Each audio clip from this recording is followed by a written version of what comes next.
song, so we record. Good morning. Good morning. April the 25th. This is next week changing to a different unit, talking more about God and talking about how we're supposed to be. This is Paul's last instructions to the church at Corinth, 2 Corinthians. And in 2 Corinthians, he's responding to some people who have come when he went around claiming to be apostles and saying that Paul's preaching won't no count. And Paul is kind of telling them that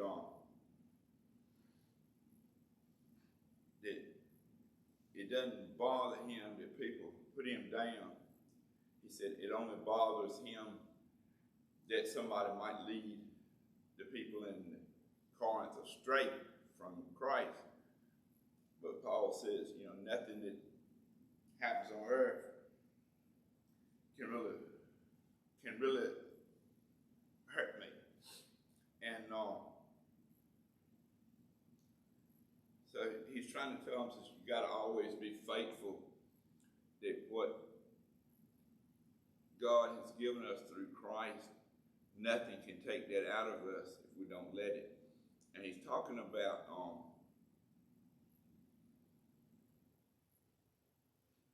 how we suffer physically. And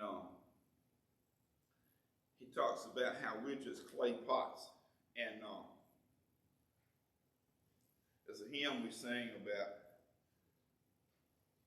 I think it's Have Thine Own Way, Lord, where God is the potter and we're just the clay. So if you think about it, a clay pot is fragile. And back then they used a lot of clay for jars, lamps, all kind of containers. If you got a lamp made out of oil lamp made out of clay, you break the lamp, the light ain't gonna go out. It's gonna still burn. The oil will keep burning. Well, Paul says that he believes that we hold God's treasure in ourselves in these clay pots. So it's obvious that the power comes from God and not because we're so special. And he says we experience trouble, but we're not crushed. We're confused, but we never get depressed and downhearted. So we're harassed, but God never abandons us. And we're cast down, but we're never knocked out completely. And Paul says further, which is a little bit hard to understand, he says we carry Jesus' death around in our bodies so that Jesus' life can also be seen in our bodies. And he said we who are alive are always being handed over to death for Jesus' sake so that Jesus' life can also be seen in our bodies that are dying. Kind of hard to understand. But basically what he's saying is that no matter what happens to us physically, if we can maintain our faith, nothing can destroy the Spirit of God that lives within us. And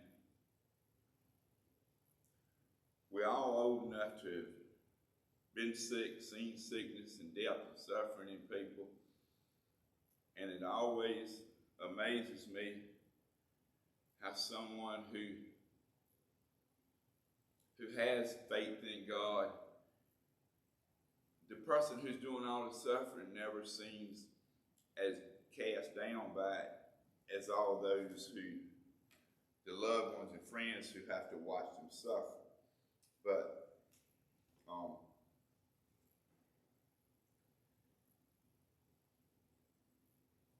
we see people suffer and die, and yet death doesn't seem to defeat them. It doesn't get them down. they believe that the suffering will end and there will be a greater life coming after death. And that's what we profess to believe as Christians, in the resurrection. And Paul says that no matter what happens to us, he said, and things are going to happen to us. Nowhere in the Bible does it say that if we have faith in God that we'll never suffer. It does say that the suffering cannot break us. It'll break us physically, but you remember, God's kingdom is not of the world.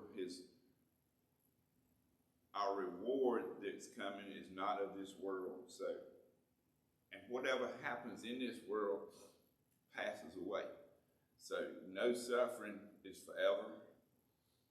And the reward, Paul says, is so great that the suffering is made to be a small inconvenience in comparison to that. Of course, it's hard to see all that, I guess, when you're going through that kind of suffering or someone you love is going through it.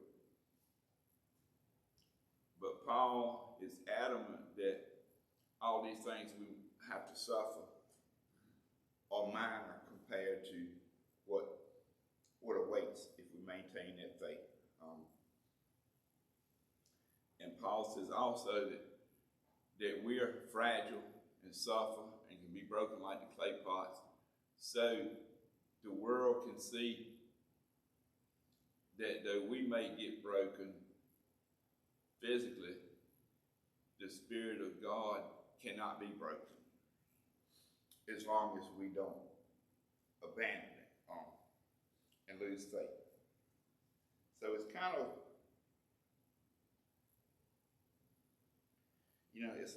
I guess it's a tall order to have to feel when you think about it. But I've seen so many people who I knew without doubt had the Spirit of God in them, that when they went through suffering and sickness and death, it didn't break them down. And that's what Paul's trying to say is, we're not important. We're just vessels for God to carry on the message of hope and salvation. And Paul says, it's not about us. We're not important. He says, I don't preach for me. He said, I preach for God. I preach for Christ. He said, that's all that's important. The message is what's important. The one that bears the message is not that important.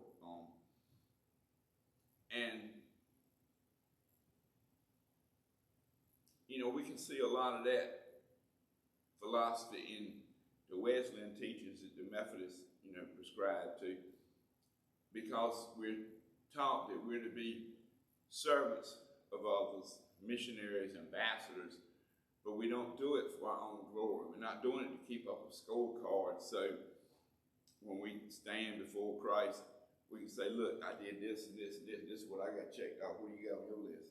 We don't do it for that reason. He keeps up with it, and that's his business, not ours. But we don't do it for glory on earth.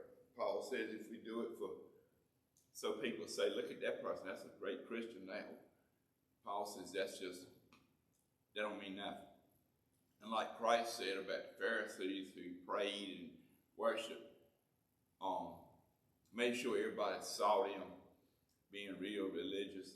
Paul said, you do this so people will admire you and look at you. He said, Christ said, that's your reward and that's all you're going to get for it. He said, the reward I'm talking about don't come because of you. It comes because of God. So, this Paul believed that wholeheartedly. He preached that wholeheartedly. You will find nothing in Paul's preaching except that he kind of puts himself down and says, I'm only here for Christ. He said, I'm not here for me. He said, I don't matter. And what I can understand, the people in Corinth, which was a pretty rich city at that time, they had people came when Paul had come and established church and gone. They had people came in that put on a big show about being apostles. And I guess they came in all in gloriously with fancy clothes and a big bunch of followers with them. Brought their posse with them, as young people say now. And the people in Corinth was sort of being swayed like these people, they look all proud and everything, and Paul's so humble. And they began to wonder, as these so-called apostles put down Paul and said that he wasn't worth nothing, the people in Corinth began to wonder, well, maybe Paul ain't flashy. He's always humble. And these people here, obviously being apostles, making them wealthy and have nice clothes and everything. And they go around in luxury, and the people would say, well, maybe these people are right, Paul ain't right. And, the people in Corinth, like all the churches that Paul founded, they're new at this thing. We had the advantage now of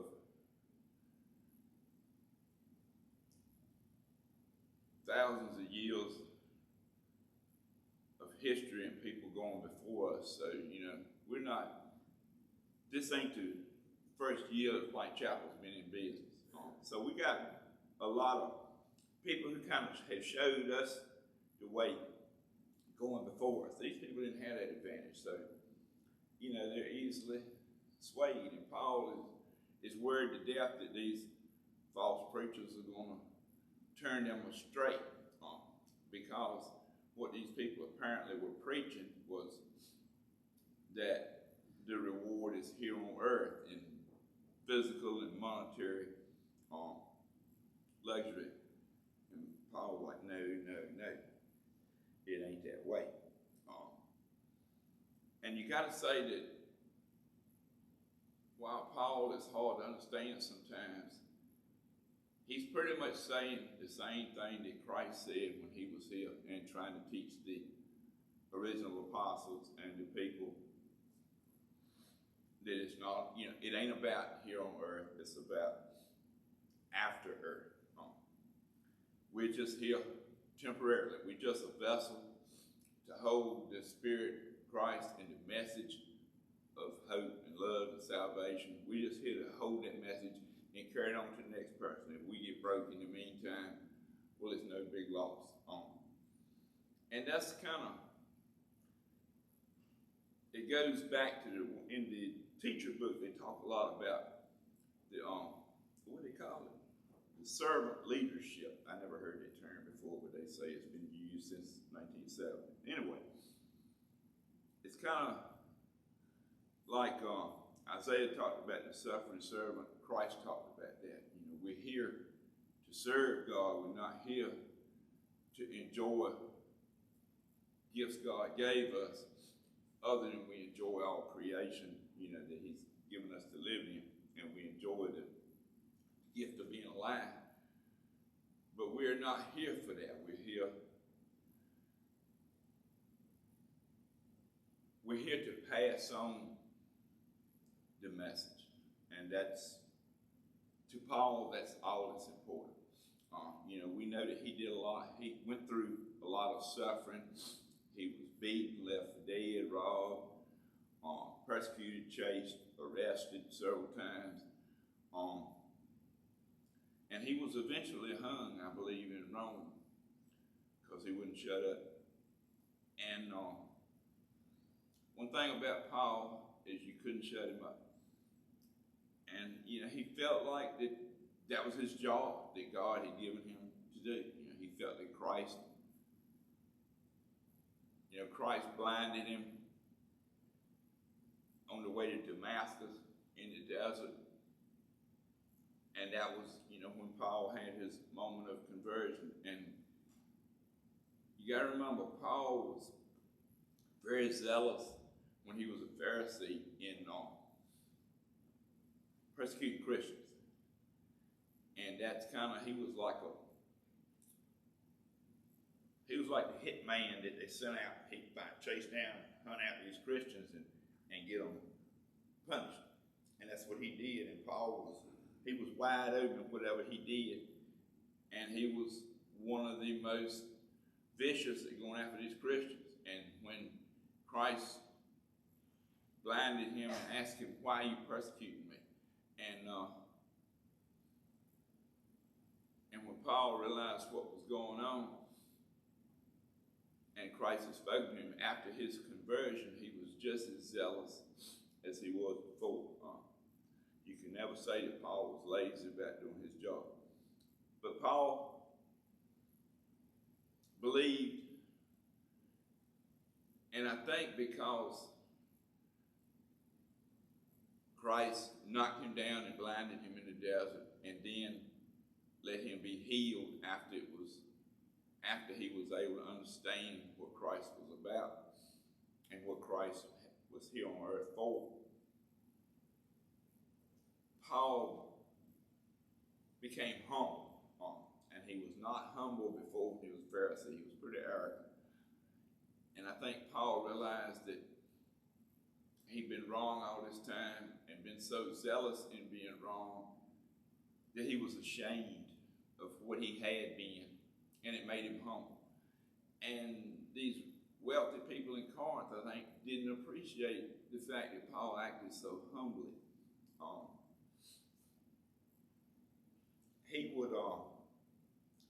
He wouldn't accept payment for his work, his preaching. He made sure that he had his followers, Titus, Timothy, and some others, and a group from Macedonia, apparently, in Greece, who supported him. And Paul made sure that when he went to any of these towns around trying to start a church and preaching, that he didn't sponge off of them. He wanted to make sure that they didn't give him anything. All he wanted was to give them the gospel. And these false apostles came in, and they were like, living high on the hog, and anything that people in Corinth would give them, money and whatever, food, lodging, they took it, gladly took it, because that's basically what they was out there for, was to have an easy life. Well, that infuriated Paul, and he was scared to death that the people in Corinth were going to fall for that talk they were giving. And so this is where all this in 2 Corinthians kind of comes from.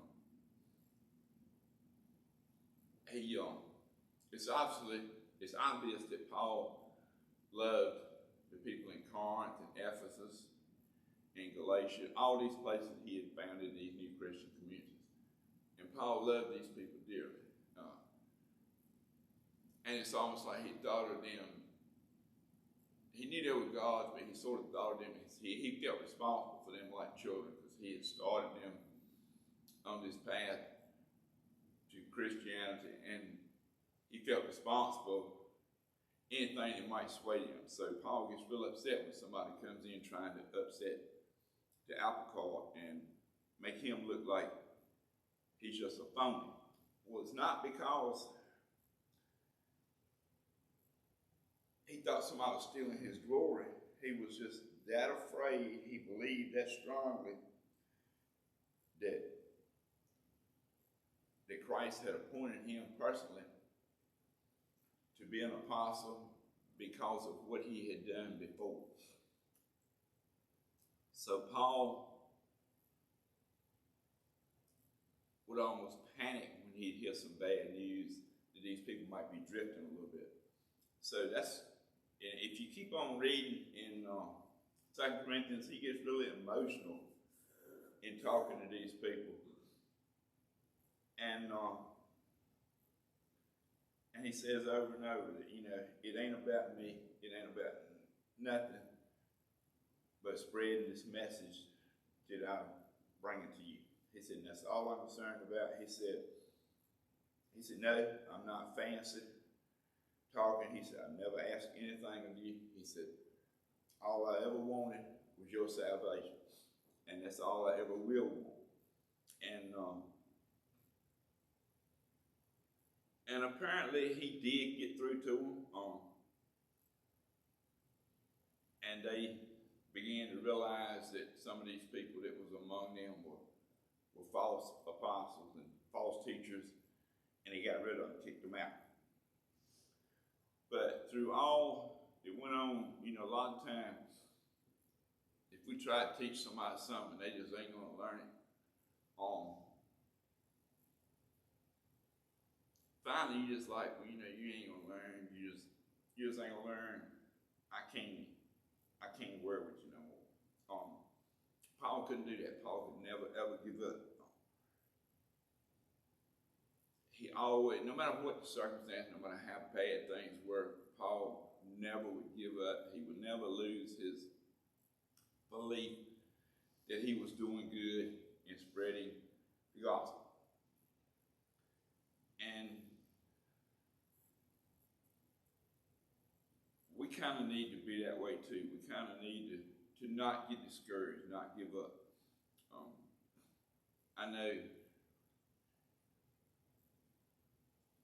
sometimes life will just keep hitting you with things, bad things happen, and it ain't got to be sickness and death. It can be just problems in life. We've all seen that. We've all probably had it. We have loved ones seem like they go astray. People suffer from addictions. We see people who are unable to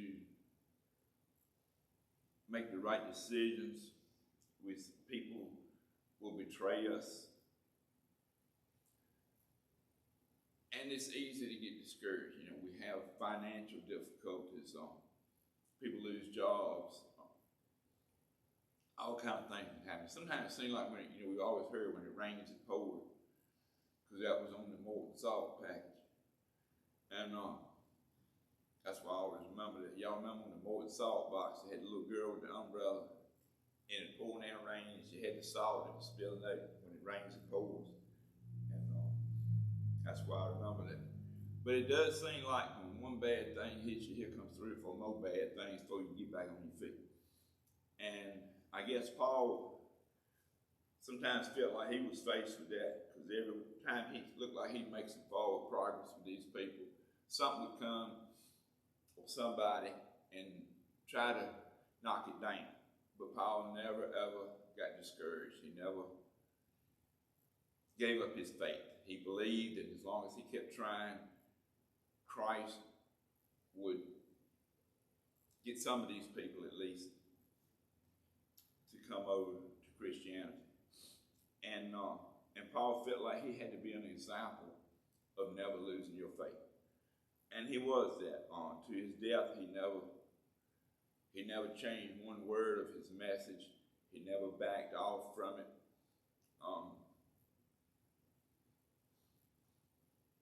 He tried his best to be like Christ when Christ was persecuted and tried by the Jewish council and by Pilate. He never gave in to them, even though they beat him and killed him. Well, Paul was like, I'm never going to give in either, though they may beat me and kill me too, which they did. And eventually, as pretty much all the apostles, he gave his life for Christ. Well, Paul says if I give my life for him, that just shows everybody, like he gave his life for us, I give my life back for him. And Paul said we all owe him that because of the gift that God gave us in Jesus Christ. And I don't know if I'm talking in circles or not, but most of these letters to the different churches from Paul are along this same vein. It's trying to tell them, don't get discouraged, don't give up, never give up. And that's what we're hearing. If you ever watch sports, that's what we're hearing in sports all the time. They never give up, never give up, no matter how bad things are going. Well, Paul would have understood that analogy even though they're not playing the games for Christ, they're playing them for money and glory. But the idea of when things are going wrong, you don't quit, you don't give up. And that's the encouragement Paul was trying to give, and he was trying to show that I'm not giving up, and I will never give up, because I believe that God has something for me better than good enough that anything I go through now will be minor in comparison. It doesn't seem that way when we're going through suffering. It's hard for us to see that it could ever be considered minor. If you got cancer, if you get run over by a car, it don't seem minor at the time. But, and not to, make a crude joke about it, nothing that the earth can throw at us can destroy the Spirit of God that is within us. And I think that's what we have to remember, that through all the bad things we see, this corona thing has got a lot of people afraid, discouraged. We see that by the fact that we got a lot of empty seats in church. But even though we got all these things that the world keeps throwing at us, you don't give up. You don't give up on being one of God's disciples. If you do, then you'll be one of those that gets up there in front of Christ and he says, I don't know you. I can't even think I ever saw you before. We never give up on that.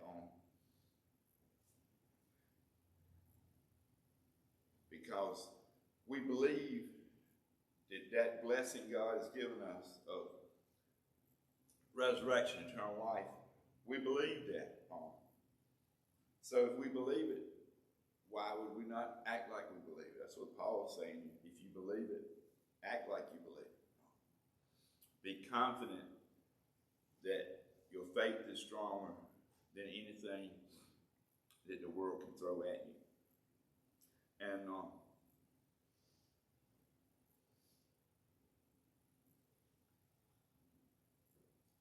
I think that's about all I got to say, other than saying the same thing over and over again, which I'm guilty of a lot, I know. Anybody want to add anything, or saw something in here that in this lesson that I did not see? Maybe had a different take on it.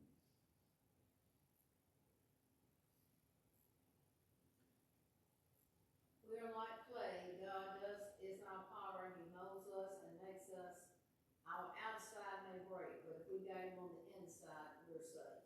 Yes, you cannot break that if we don't let it be broken. Right. Paul says that God never gives up on us, whether we give up or not. He said God never gives up. And even though we're far less than perfect, he never stops loving us. And we got to remember that.